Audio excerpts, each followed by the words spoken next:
లేకపోతే ఏ గాలో సోకుంటుంది. ఏ కారణం లేకుండా తను అలా బయటికి వెళ్ళదు మావయ్య గారు.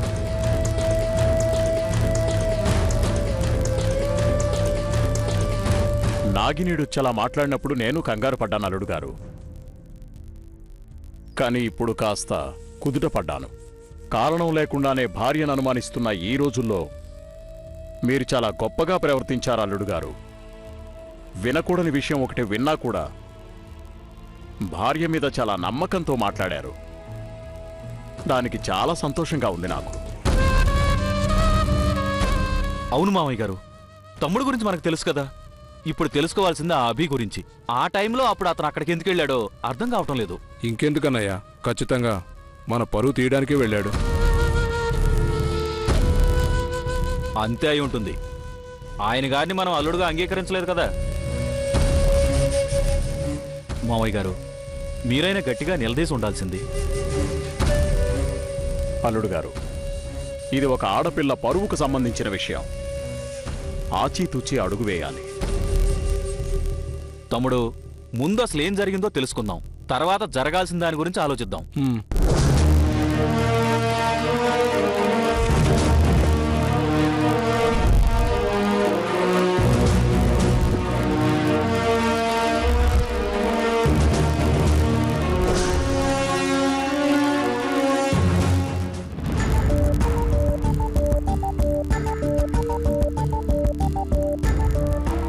ఏం మాట్లాడాలో అర్థం కావట్లేదు. రాముడు సీతను అనుమానించాడు, కానీ ఇక్కడ రాముణ్ణి అనుమానిస్తున్నారు. కారణం లేకుండా నువ్వే పని చేయవని నాకు తెలుసు బావా. కానీ ఆ కారణం ఏంటో నేను అడిగాను, నువ్వు చెప్పలేదు. మా బావ పొరపాటు చేయడు అనే నమ్మకంతో నేను ఊరుకున్నాను. కానీ ఊరుకోదు కదా బావా.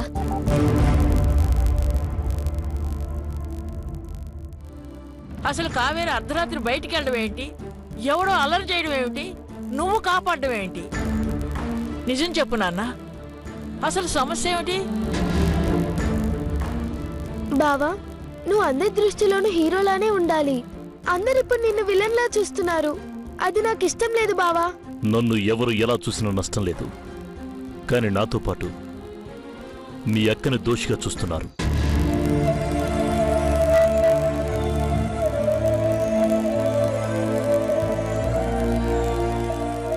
అదే నేను తట్టుకోలేకపోతున్నాను. తను ఈ ఇంటమ్మాయి, ఇక్కడే పుట్టింది, ఇక్కడే నడవడం నేర్చుకుంది, ఈ ఇంటి నుంచే సంస్కారం నేర్చుకుంది. అలాంటి అమ్మాయిని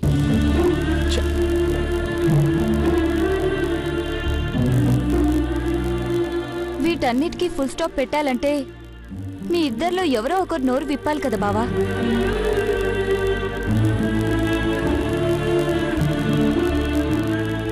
కావేరంటే ఆడపిల్ల, చెప్పుకోలేని సమస్య ఉండుంటుంది.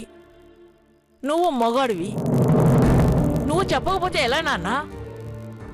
కావేరి చెప్పలేకపోవడానికి ఏదో కారణం ఉంటుంది. ముందు అదేంటో నేను తెలుసుకోవాలి. అప్పుడే నేను ఏదైనా చేయగలను. ఆగు బావా, నేను నువ్వు చెప్తే అర్థం చేసుకుంటాం. కానీ బయట హాల్లో అందరూ అనేక ప్రశ్నలతో రెడీగా ఉన్నారు. వాళ్ళకేం సమాధానం చెప్తావు? వాళ్ళకి మీకు చెప్పిన సమాధానమే చెప్తాను. మనిషికి ఒక సమాధానం చెప్పే అలవాటు నాకు లేదు. నువ్వు చెప్తే వాళ్ళు వినరు నాన్నా. అది వాళ్ళ ప్రాబ్లం. అర్థం లేకుండా మాట్లాడకు బావా. ఇప్పుడు ప్రశ్నించే హక్కు వాళ్ళకి, సమాధానం చెప్పాల్సిన బాధ్యత మనకి ఉన్నాయి. ఇందు, మీ కావేరక్క ఎందుకు అలా చేసిందో నాకింకా క్లారిటీ లేదు. అది తెలియకుండా నేనే సమాధానం చెప్పలేను. అసలు తను ఆ పని ఎందుకు చేసిందో కారణం చెప్పడం లేదు. దాని గురించి ఆలోచిస్తున్నాను. అందరిలా తనను అనుమానించటం లేదు. అర్థమైందా? ముందు తన పరిస్థితి ఎలా ఉందో ఆలోచించండి.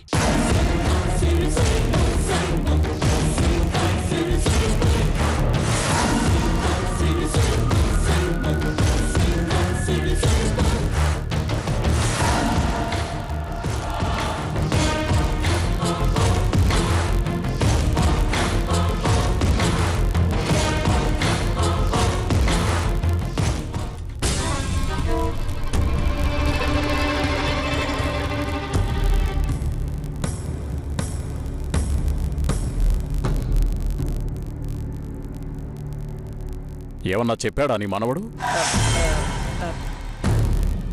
అది అది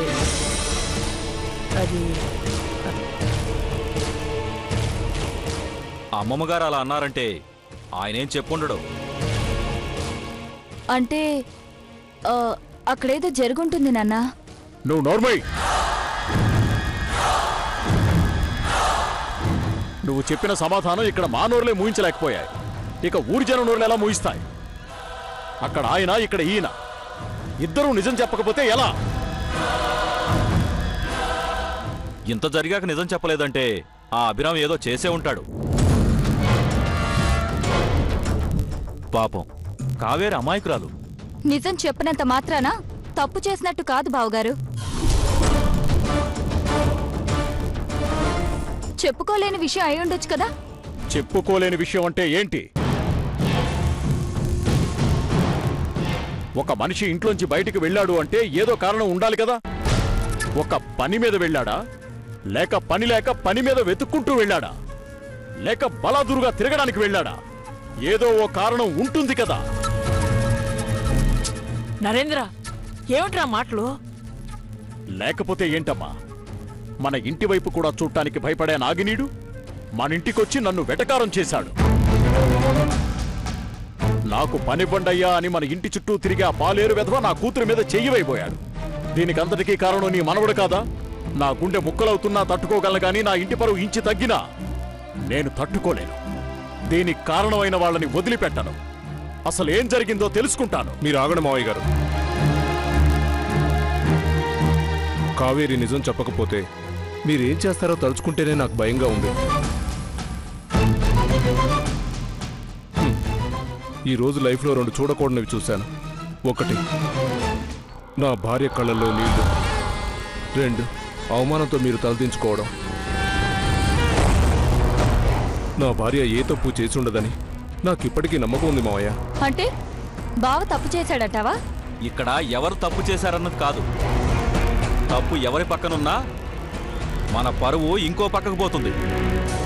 తమ్ముడు, నువ్వు వెళ్ళి నిదానంగా అడుగు. అసలేం జరిగిందో కావేరే చెబుతుంది. అలాగే అన్నయ్య.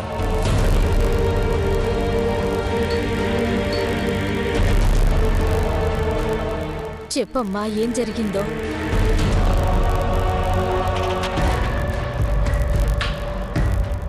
ఏమైనా చెప్పిందా అత్తయ్య గారు? లేదు బాబు.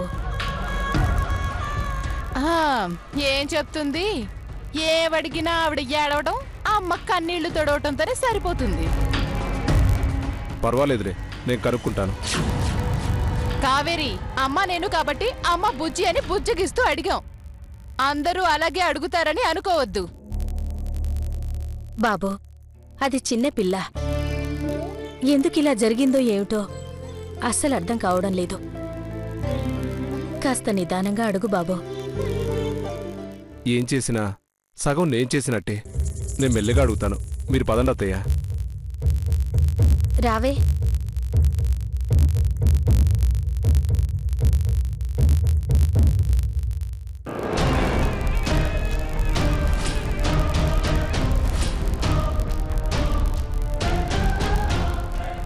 ఏయ్, అందరిలా మెల్లగా అడిగే సహనం నాకు లేదు. ఓ సమయంలో అక్కడ ఏం చేస్తున్నావే? నేను చెప్పలేనండి, నా వల్ల కాదు. చేసిన పాపాన్ని నీ నోటితో ఎలా చెప్తావే? ఎంత ధైర్యం ఉంటే అలా చేస్తావే?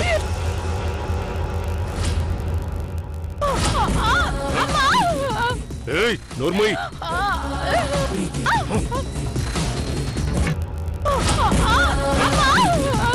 ఏయ్, నోర్మై.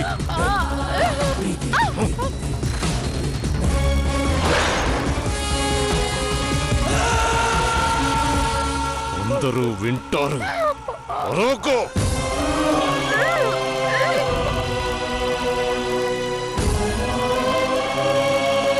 పరువు తీసావు కదే. 5 లక్షలు ఇచ్చిన రోజే నిన్ను అనుమానించాల్సింది.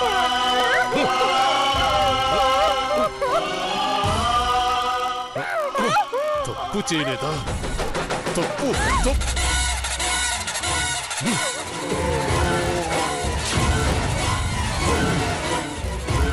దీంట్లో తూకి చావే. ఛీ!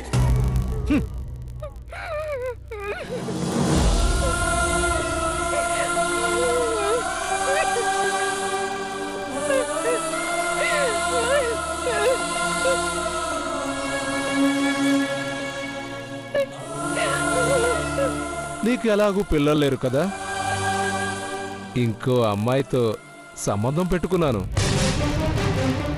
ఏమండి, నేను నెల తప్పాను అంటుంది.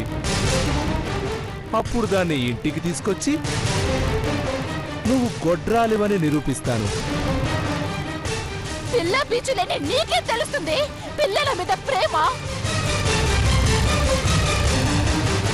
నువ్వు గొడ్రాలివని నిరూపిస్తాను.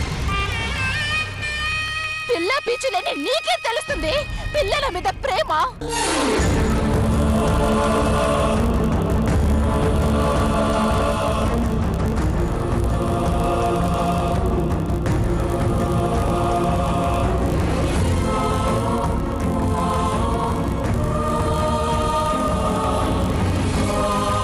అమ్మా, కావేరి అక్క ఎక్కడికో పరిగెడుతుంది.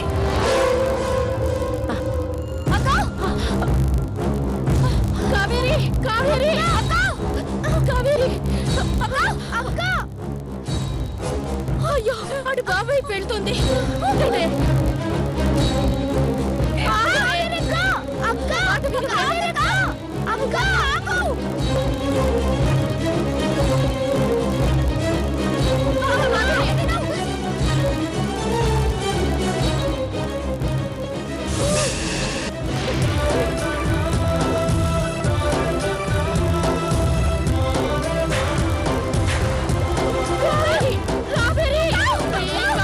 ఎంత పని చేసావే.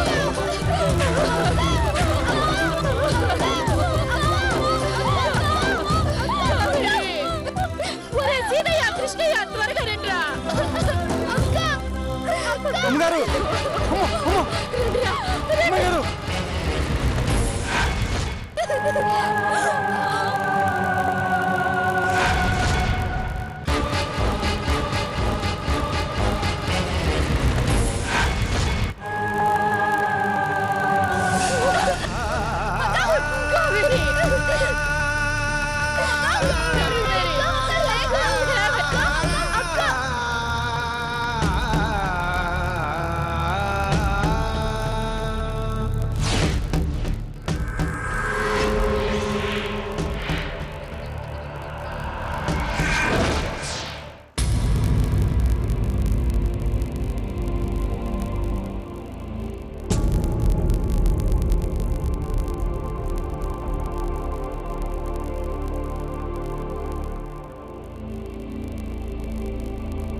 ఏంటి కావేరి ఇది?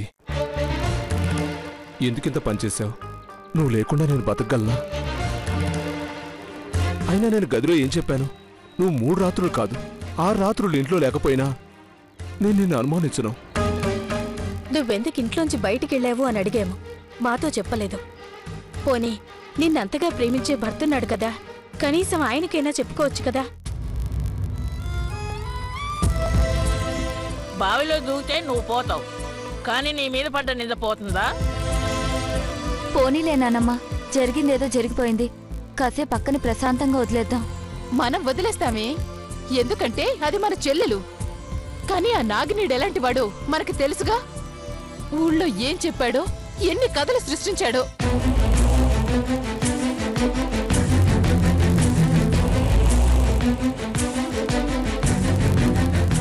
ఆ నాగినీడు అసలే నీచుడు. ఏ కారణం లేకుండానే అందరి మీద బురద జల్లాలని చూస్తుంటాడు. అటువంటి వాడికి ఇప్పుడు అవకాశం దొరికింది, అదెందుకు వదులుకుంటాడు?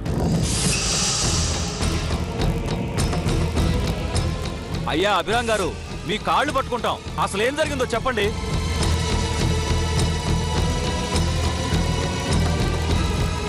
నా భార్యను అడిగితే సమాధానం చెప్పకుండా చావబోయేది. అలాంటి దాన్ని అడగలేమని నీకు తెలుసు, అయినా నువ్వు నిజం చెప్పు.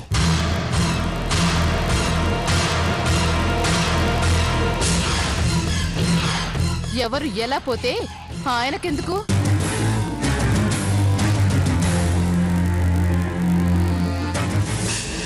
నమస్తే మాస్టర్. నమస్తే బాబు. నమస్తే నరేంద్రవర్మ గారు. నమస్కారం మాస్టారు. ఏంటిలా వచ్చారు? ఎలా చెప్పాలో అర్థం కావడం లేదు.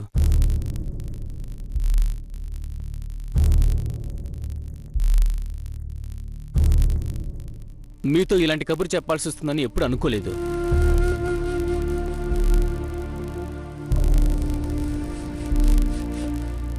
ఏమైంది మాస్టర్ గారు? మిమ్మల్ని పంచాయతీకి పిలిచారు.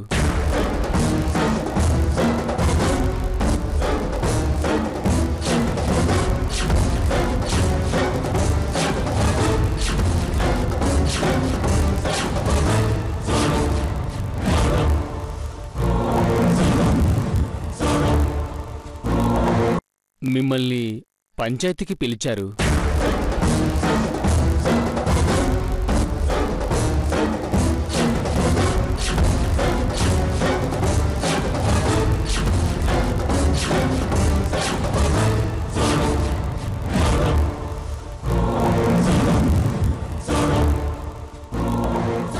ఎందుకు? అది నా నోటితో నేను చెప్పలేను బాబు. చెప్పకుండా విషయం ఎలా తెలుస్తుంది? అది ఇంట్లో వాళ్ళు ఏదో తప్పు చేశారంట కదా.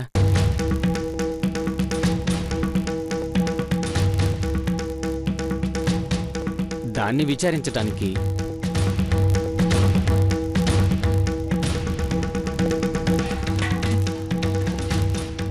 ఎవడా మాట అంది? నరికేస్తావాణ్ణి. ఇంకెవరు బాబు? ఆ నాగినీడు.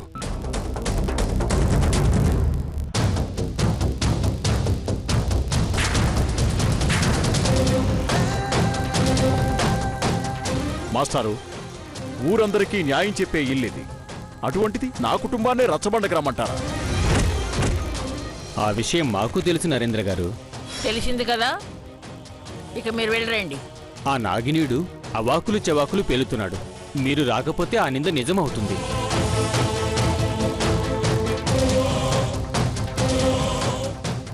ఎలాగైనా మీరు తప్పు చేయలేదని నిరూపించుకోండి. ఇది చెప్పటానికే వచ్చాను. ఏదైనా తప్పుగా మాట్లాడితే క్షమించండి. అయ్యిందా? పరువు పోయే పరిస్థితి వచ్చిందా? నేను రోడ్డు మీద వెళ్తుంటే నరేంద్ర గారి కూతుళ్ళని గొప్పగా చూసేవాళ్ళు. అలాంటిది ఇప్పుడు మేం దోషుల్లా వీధిలో నించోవాలి. మీరు చేసిన పనికి మీ సిగ్గుతో తల వంచుకోవాలి. బావా, ఏం జరుగుతుందో అర్థమవుతుంది కదా. ఇప్పుడైనా నిజం చెప్పు. పంచాయతీకి నేను వెళ్తాను. అక్కడ పిలిచింది ఎక్కడో పుట్టి ఇక్కడికొచ్చిన అభిరామ్ని కాదు, ఇక్కడే పుట్టి ఇక్కడే పోవాల్సిన నరేంద్రవర్మని. ఎవరిని పిలిస్తే ఆయనకేంటి? మన పరువు పోతే ఆయనకేంటి? ఇప్పుడైనా ఏం జరిగిందో చెప్పు. లేకపోతే తీర్పు చెప్పాల్సిన ఆయన ఎవరో విధించే శిక్షను అనుభవించాలి. చెప్పమ్మా.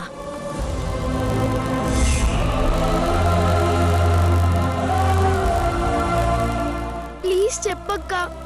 నాన్నగారు నడిచెళ్తుంటే ఊర్లో అందరూ దండం పెట్టేవారు. నాన్నగారు ఎప్పుడూ అలాగే ఉండాలక్క.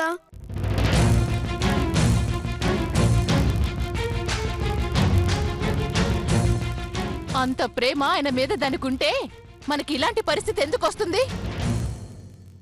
మావయ్య గారు, రచ్చబండ దగ్గరికి నేను వెళ్ళొస్తాను. మొత్తం కుటుంబం వెళ్ళాలి. అది ఊరి కట్టుబాటు. అయినా ఇటువంటి పరిస్థితి వచ్చేటప్పుడు కాదు ఆలోచించాల్సింది. ఇటువంటి పరిస్థితి తీసుకొచ్చే ముందు ఆలోచించాలి. బావ వెళ్తే సరిపోతుంది నాన్న. బావ మన ఇంట్లో ఏ తప్పు జరగలేదని నిరూపిస్తాడు. ఆ పని చేసే ఉద్దేశమే ఉంటే ఎప్పుడో ఏం జరిగిందో చెప్పేవాడు.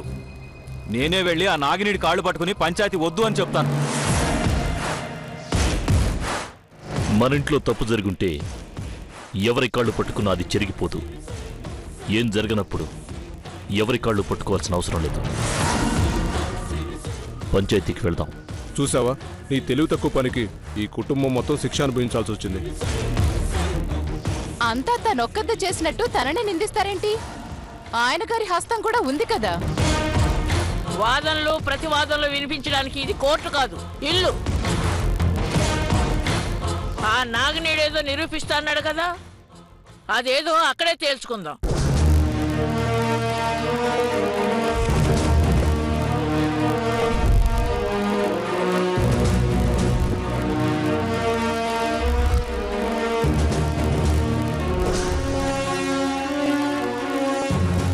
తప్పు చేసిన వాళ్ళ కుటుంబాలనే రచ్చబండకు పిలుస్తారు.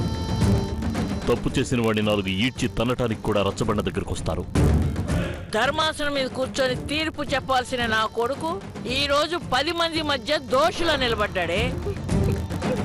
చెప్పాల్సింది చెప్పాను, తరువాత నీ ఇష్టం.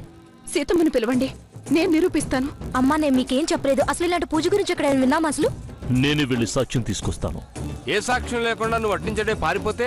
పారిపోవలసిన కర్మ వాడికేమిట్రా? రాకుండా శిక్ష నుంచి తప్పించుకుంటే వాడికి వేయాల్సిన శిక్ష నాకు వెయ్యండి.